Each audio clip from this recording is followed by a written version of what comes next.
बड़ी खबर के साथ करेंगे, जहां पर राष्ट्रपति जेलेंस्की ने बड़ा बयान दिया है। आपको बताते चले, यूक्रेन के राष्ट्रपति जेलेंस्की की ओर से रूस से जंग के 20वें दिन जेलेंस्की ने कहा है कि वो नाटो यानी नॉर्थ अटलांटिक ट्रीटी ऑर्गेनाइजेशन का सदस्य नहीं बनना चाहते।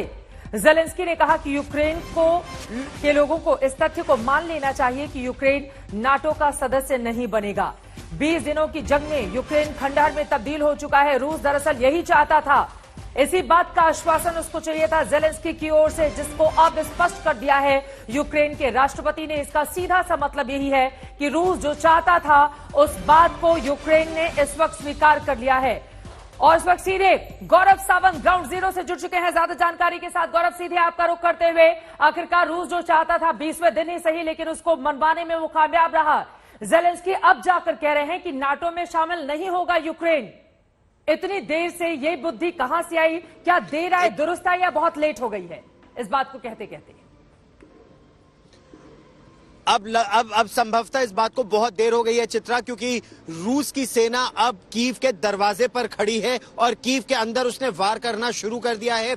खार्किव खंडर में तब्दील हो चुका है। मारियोपोल में रूस के टैंक अंदर आ चुके हैं। लगभग डॉनबास का जो पूरा पूर्व का क्षेत्र है वो रूस के कब्जे में है। अधिकतर क्षेत्र, पूरा नहीं, अधिकतर क्षेत्र रूस के कब्जे में है। और रूस की ब्लैक सी फ्लीट ने समुद्र का रास्ता पूरी तरह से यूक्रेन का काट दिया है। खरसन रूस के कब्जे में आ गया है और ओडेसा के रास्ते वो आगे बढ़ने की कोशिश कर रहा है। तो एक तरह से देखा जाए तो इतना बड़ा देश यूक्रेन अब कीव तक बस उसकी सत्ता, एक तरह से कही जाए तो यहाँ के राष्ट्रपति जेलेंस्की की सत्ता केवल कीव को बचाने में लगी हुई है। कल देर रात तक बड़ी बड़ी ट्रेनों में सिपाही देश के अलग अलग हिस्सों से राजधानी कीव की सुरक्षा के लिए आ रहे थे।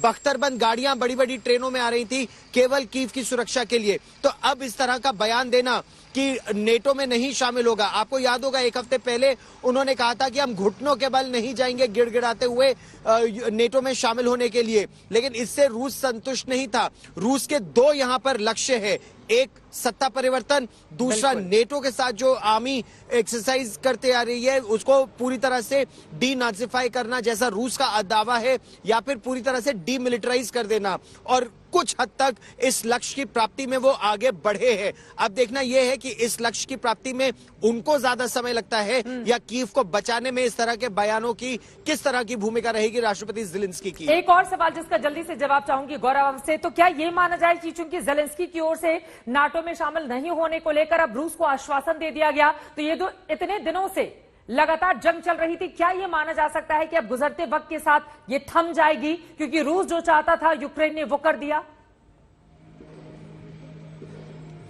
ये लड़ाई आने वाले दिनों में और भीषण हो सकती है, खासतौर पर राजधानी कीव के अंदर और आसपास। संकेत जितने हैं वो यही दिखाते हैं कि एक भीषण लड़ाई की तैयारी इस समय चल रही है और बहुत ही निर्णायक दौर में ये लड़ाई अब आने वाली है। जिस तरह से रूस की सेना आगे बढ़ रही है और जिस तरह से अब रिहायशी इलाकों पर भी या उन रिहायशी इलाकों के पास जहां मिलिट्री इंस्टॉलेशंस है वहां पर प्रहार हो रहे हैं, ये बयान जो है वो संभवतः उस लड़ाई को रोकने का एक उपाय है कि क्या इससे जो बातचीत चल रही है विदेश मंत्रियों के स्तर पर या विदेश मंत्रालयों के स्तर पर या राष्ट्रपति जेलेंस्की जो मांग कर रहे हैं सीधे राष्ट्रपति पुतिन से बातचीत के लिए, क्या उससे कोई इससे समाधान निकलेगा? लेकिन अभी रूस एक वार के मोड में है। देखना यह है वो रुकेगा या जबरदस्त वार करता रहेगा जब तक कीव ना झुक जाए। बिल्कुल गौरव, फिलहाल के लिए बहुत शुक्रिया आपका इस पूरी जानकारी के लिए।